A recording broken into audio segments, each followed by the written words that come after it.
Bismillahirrahmanirrahim. Assalamualaikum warahmatullahi wabarakatuh. Perkenalkan, nama saya Raffi Jamil.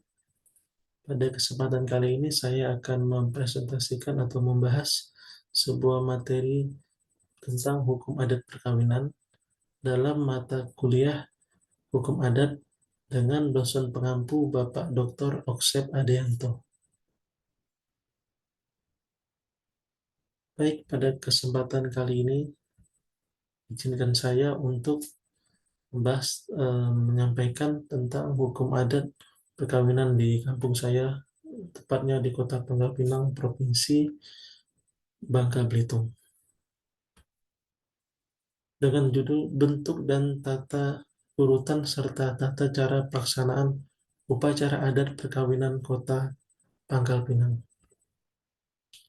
Bagi masyarakat Melayu yang tinggal di Kota Pangkal Pinang, perkawinan adalah sesuatu yang penting dan sakral. Oleh sebab itu, tata cara pengaturan perkawinan mulai dari persiapan acara, pelaksanaan upacara, bahkan setelah selesai upacara harus direncanakan dan dipersiapkan dengan sesempurna mungkin. Perkawinan atau pernikahan secara tradisional bertujuan untuk menjalankan sunatullah, memenuhi kebutuhan biologis, mencapai status sosial tertentu, dan pengekalan tali darah serta meneruskan keturunan. Bentuk-bentuk perkawinan dalam masyarakat pun bermacam-macam, seperti kawin biasa atau normal, kawin gantung, turun ranjang, dan sebagainya. Dari berbagai bentuk perkawinan tersebut, yang dianggap tabu oleh masyarakat adalah kawin akibat kecelakaan dan kawin lari karena merupakan aib bagi keluarga dan masyarakat. Kehidupan dan tradisi masyarakat Pangkal Pinang sangat dipengaruhi oleh unsur budaya Melayu dan agama Islam, termasuk pelaksanaan upacara yang berhubungan dengan siklus kehidupan atau life cycle, yang berhubungan dengan tahapan krisis kehidupan seseorang, krisis rate, seperti kelahiran, pendewasaan, perkawinan, dan kematian. Tata cara perkawinan biasanya dilaksanakan dengan tidak meninggalkan ketentuan-ketentuan yang telah digariskan menurut adat Melayu, karena Kepulauan Bangka Belitung termasuk di dalamnya Pangkal Pinang, merupakan daerah yang masuk dalam rentang tanah Melayu. Kemudian, tata cara perkawinan umumnya dilaksanakan sesuai agama Islam, dengan urutan dan tata cara sebagai berikut. 1. Petason muda. Dayang adalah sebutan untuk seorang gadis, sedangkan bujang adalah sebutan bagi seorang pemuda atau perjaka di Pulau Bangka umumnya, dan khususnya di Kota Bangka Pinang. Biasanya pada zaman dahulu, seorang bujang atau pemuda belum mengenal dengan baik calon istrinya. Begitu juga sebaliknya, dayang pun belum mengenal dengan baik calon suaminya. Dalam arti kata, kedua pasangan calon mempelai belum pernah bertemu sebelumnya atau belum saling mengenal. Hal ini disebabkan karena si dayang dipingit menurut adat atau tidak bebas keluar dan selalu berada di dalam rumah. Bahkan untuk mandi ke sungai pun harus dilakukan ketika subuh dan menjelang maghrib. Kalau keluar, si dayang harus selalu memakai kerudung atau penutup kepala, dan selain itu harus dikawal oleh ibu bapaknya atau saudaranya yang laki-laki. Perkenalan anak bujang dan dayang biasanya terjadi ketika mandi di sungai.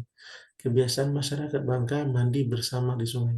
Ketika panen lada atau memetik sahang, pada pesta-pesta kampung seperti pesta perkawinan dan sedekah kampung, saat bersauh mengerjakan ladang atau kebun.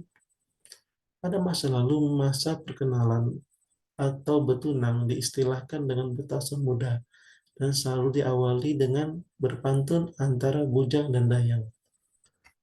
Misalnya, jalan-jalan ke pelabuhan, jangan lupa membeli ikan. Sudah lama abang penasaran, bolehkah kita berkenalan?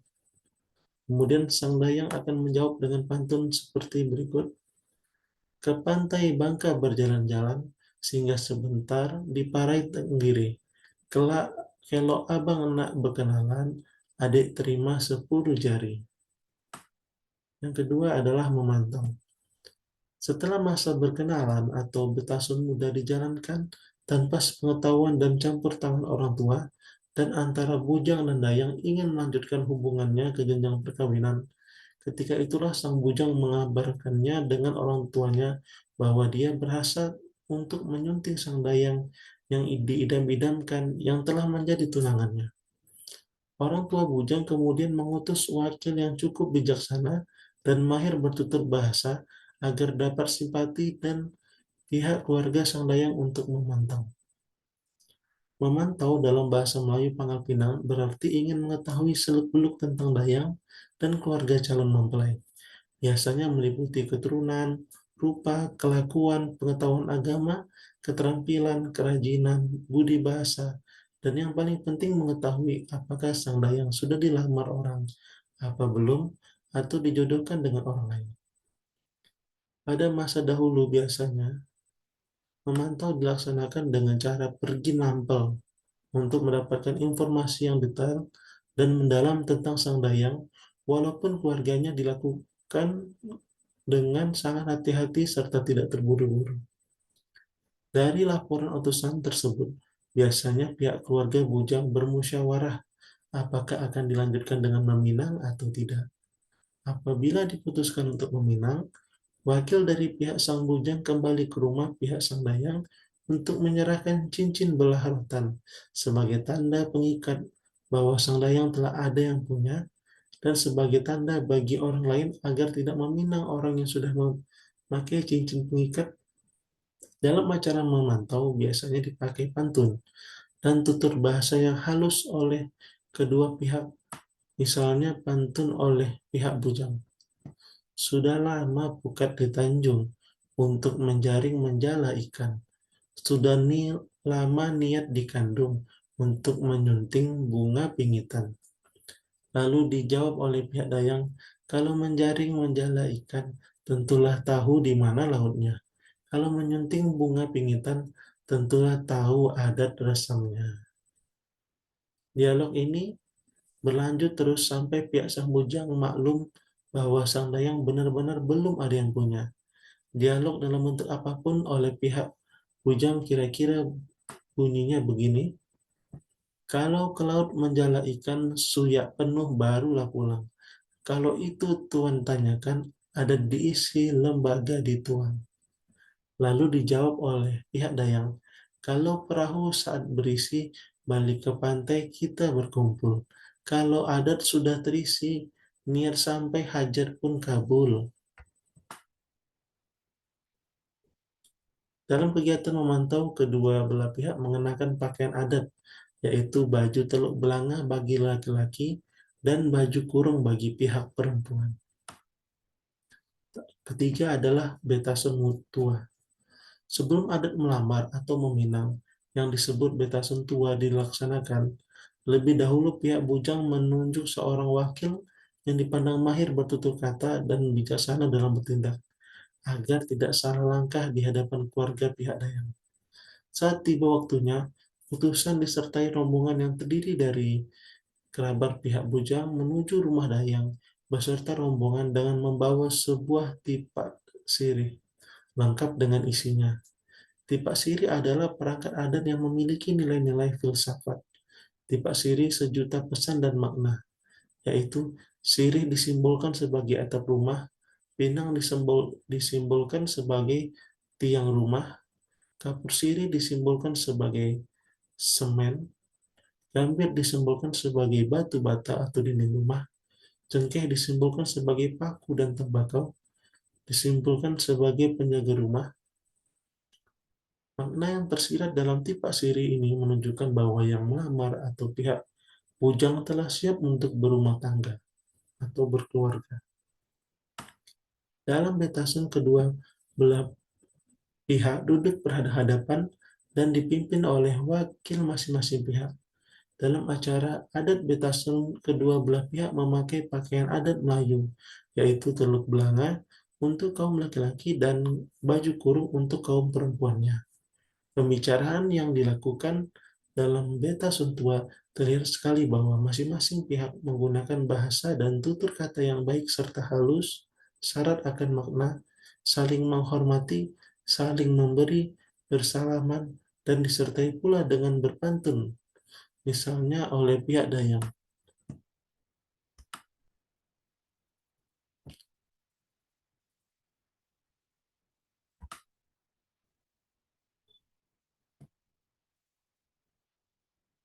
Hendak berjalan periksa alamat supaya tidak saling selisih. Sebelum menyampai pesan amanat, silakan duduk menyantap sirih. Dijawab oleh pihak bujang, letih berjalan harus menyelinap, supaya tidak binasakan diri. Sirih Tuhan sudah kami santap, cobalah pula sirih pinang kami. Saat disodorkan tipak sirih, masing-masing sirih pinang lalu mengunyahnya. Setelah mengunyah sirih, acara adat meminang pun dimulai. Pihak wakil bujang mengutarakan maksudnya, apakah pihak Dayang tidak keberatan kalau anak Dayangnya disuntik dan atau diminta untuk menjadi menantu. Dengan kelihayan, kemahiran berbahasa dan bertutur kata yang sering juga diselingi dengan pantun oleh pihak bujang. Sungguh tinggi pohonku ini, daunnya lebat, batangnya rindang. Niat dan maksud datang ke sini adalah hajat untuk meminang. Dijawab oleh pihak Dayang, ambil sirih beserta pinang, kunyah dahulu, baru ditelan. Kalau datang hendak meminang, kami terima dengan kedua belah tangan. Walau wakil pihak bujang mencoba meyakinkan agar anak Dayang dapat dipersunting, dan bila disetujui dan dikabulkan permintaan di atas, maka pihak Dayang mengajukan syarat yang harus dipenuhi oleh pihak bujang. Syarat ini antara lain tentang mas kawin yang merupakan syarat dan permintaan Dayang. Uang asap yaitu uang belanja dari pihak bujang ke pihak Dayang sebagai lambang kebersamaan dan gotong royong dan membantu pihak Dayang dalam melaksanakan upacara perkawinan. Kemudian dibicarakan barang antara serba tiga sesuai kesepakatan, dan pada saat itu ditentukan juga hari yang tepat untuk pernikahan, hari munggah atau duduk bersanding di pelaminan. Semua syarat-syarat di atas lebih dulu dimusyawarah dan dimufakat agar kedua belah pihak sama-sama setuju dan senang. Semua yang disepakati dalam acara meminang harus dilaporkan oleh wakil pihak bujang untuk disetujui keluarga bujang. Setelah selesai acara adat meminang, dilanjutkan dengan pembacaan doa selamat, kemudian tuan rumah pihak Dayang menyuguhkan hidangan yang telah disiapkan berupa makanan-makanan khas tradisional Kota Pangkal Pinang. Selanjutnya, betangas, bepacar, ngarak pengantin, ngambat selendang, buka lawang, ambur beras, kunyit, akad nikah, nyurung barang, sujud, dan besumbung. Setelah mufakat dicapai oleh kedua belah pihak dan uang asap atau uang hangus diserahkan, maka untuk menghadapi saat pernikahan, calon mempelai wanita telah dipersiapkan baik fisik maupun mental oleh keluarga. Biasanya persiapan dipimpin oleh seorang perempuan yang sudah tua dan berpengalaman dan disebut dengan sebutan Mainang.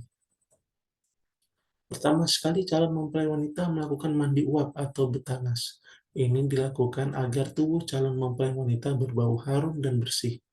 Untuk mandi betangas ini digunakan ramuan-ramuan khusus, biasanya dengan air bunga setaman. Betangas sesungguhnya bermakna memelihara dan membentuk kecantikan lahiriah untuk perwujudan kecantikan batiniahnya. Dalam ungkapan dikatakan untuk membersihkan daki dunia dan menyucikan daki hati.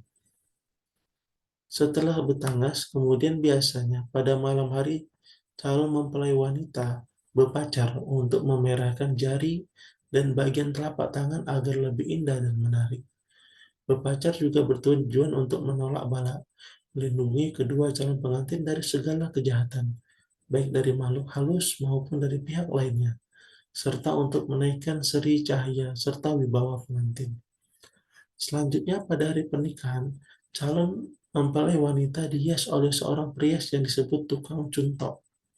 Begitu pula pakaian pengantin lengkap telah disiapkan untuk dikenakan.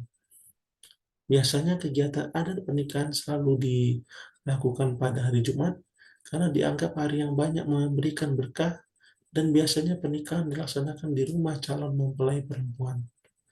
Acara mengantarkan rombongan calon mempelai laki-laki berangkat menuju rumah pihak mempelai perempuan dengan suatu iring-iringan disebut dengan ngarak pengantin.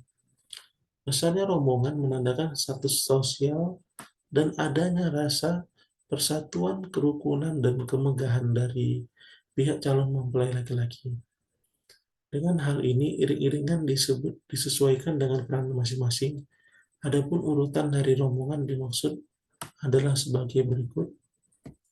Satu, rombongan pertama dimulai dengan barisan pemain hadra atau rodat, rombongan kedua pesilat dan dengan pakaian khas Melayu, rombongan ketiga seroja, rombongan keempat seorang yang mewakili pihak mempelai laki-laki, ke rombongan kelima calon mempelai laki-laki diapit oleh kedua orang tuanya beserta saudara-saudaranya dengan lindungan payung, rombongan keenam kaum ibu keluarga pihak laki-laki, rombongan ketujuh kaum bapak keluarga pihak laki-laki, rombongan kedelapan bujang dan dayang yang masing-masing membawa barang antaran yang ditempatkan dalam sendiri atau dulang.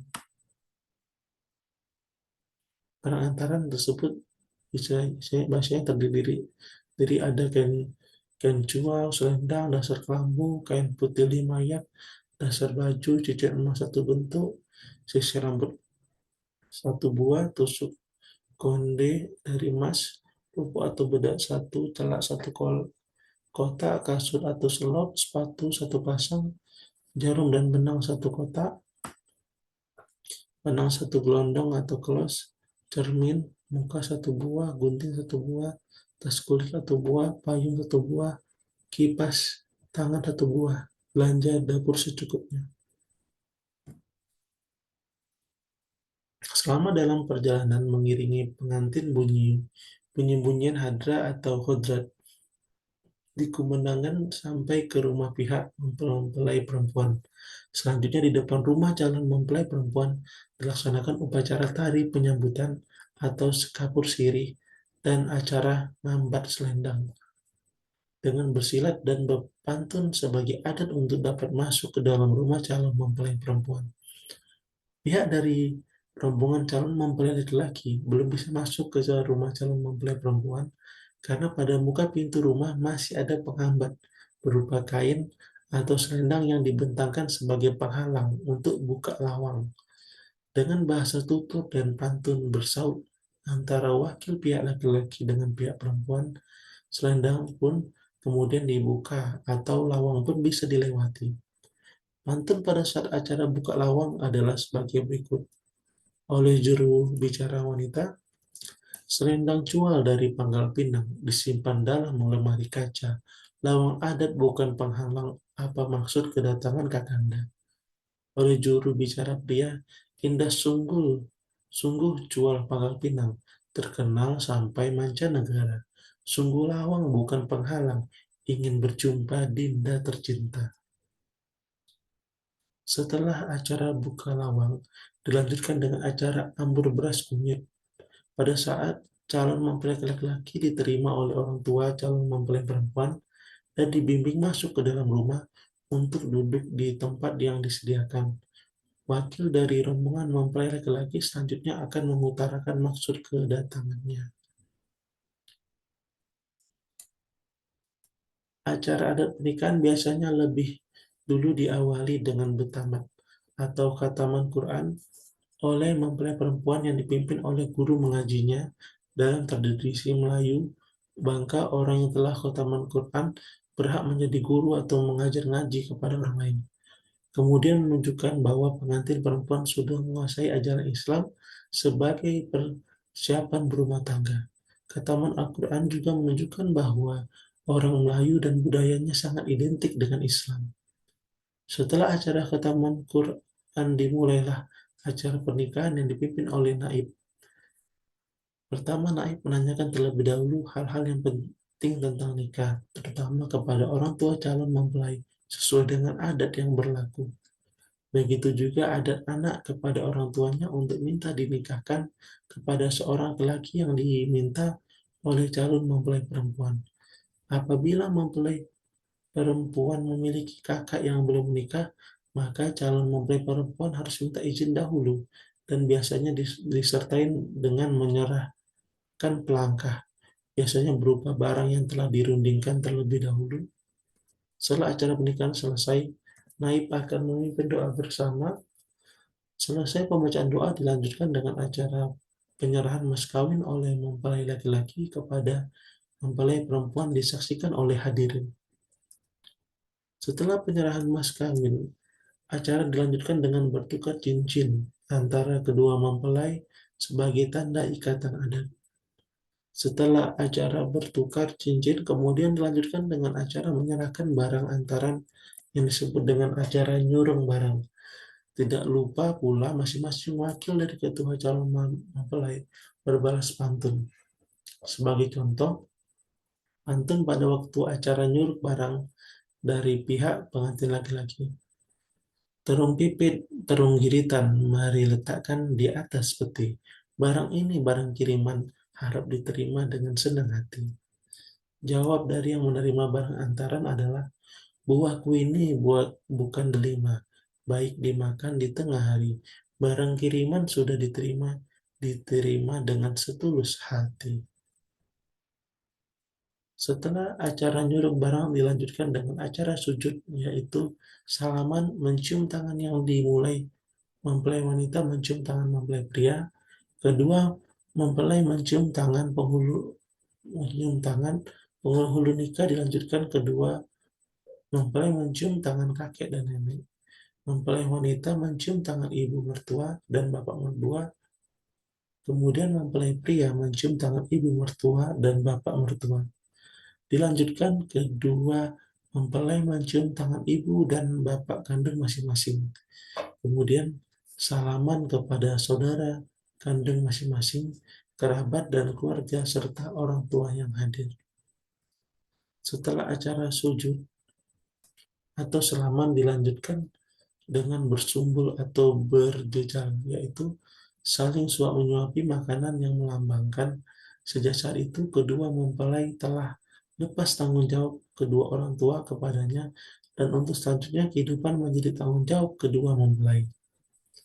Bersumbul dimulai dari ibu mempelai pria menyuapi mempelai wanita, ibu mempelai wanita menyuapi mempelai pria.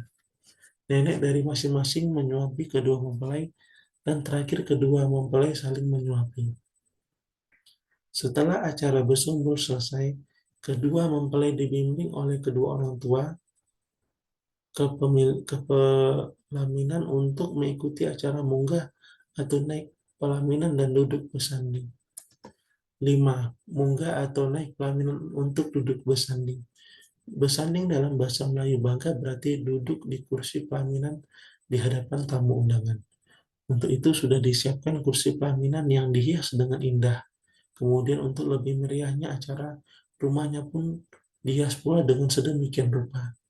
Untuk kamar pengantin disiapkan khusus dan diberi hiasan. Kemudian biasanya di rumah didirikan bangsal khusus pelaminan, bangsal khusus untuk tamu undangan, bangsal untuk tempat hiburan.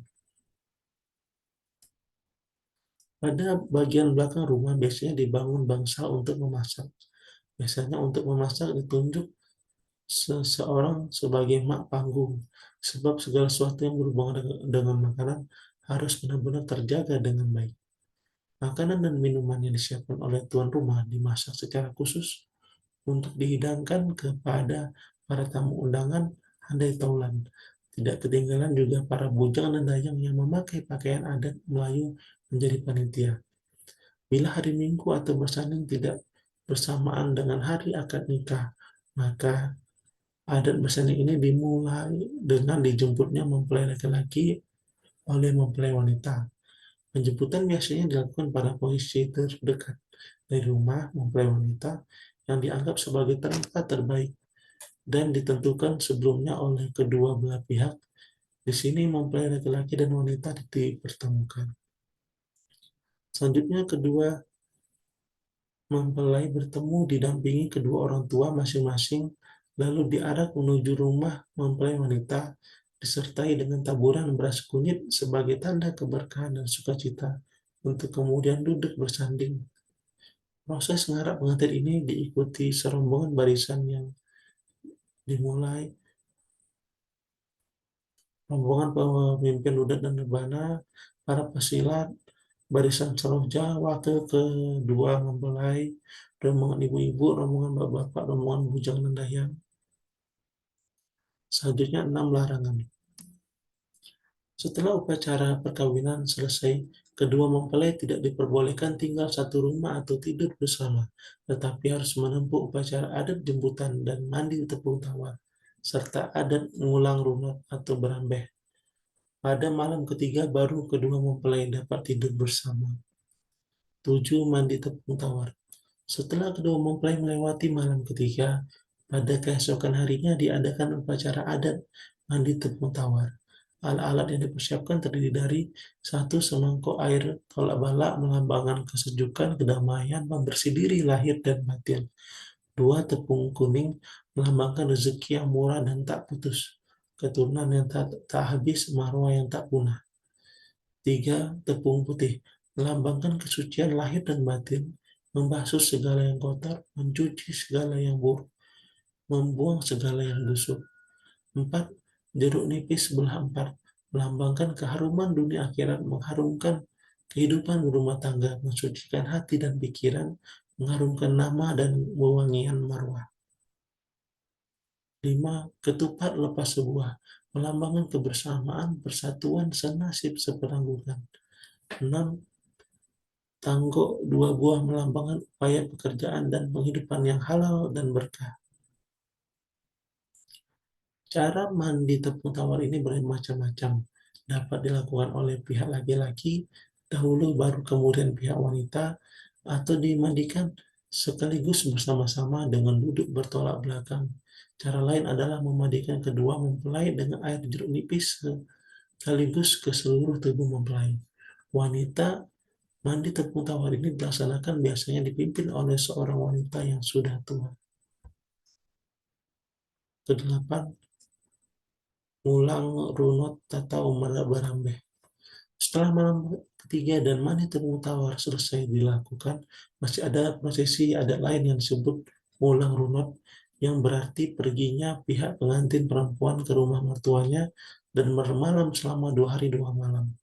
Pada malam ketiga barulah mempelai wanita pulang dengan dibekali berbagai barang seperti kain dan perhiasan. Pada adat ngulang runut, kedua mempelai mengunjungi sanak saudara dari pihak wanita dan juga dari pihak laki untuk mohon restu. Di sini biasanya selain petua-petua, diberikan pula hadiah dari sanak famili. Tujuan dan ngulat runut adalah untuk mempererat tali silaturahim dengan keluarga dan sesama besan. 9. Jemput. Dalam adat Melayu di Bangka tidak ada upacara temu, tetapi ada upacara jemput, yaitu setelah akad nikah mempelai laki-laki pulang lagi ke rumah orang tuanya dan menjadi kewajiban bagi mempelai perempuan untuk menjemput mempelai laki-laki. Baik, demikian penyajian tentang hukum adat perkawinan di Kota Pangkal Pinang itu sendiri. Demikian yang dapat saya sampaikan. Saya mohon undur diri. Saya akhiri dengan wabillahi taufiq wal hidayah. Wassalamualaikum warahmatullahi wabarakatuh.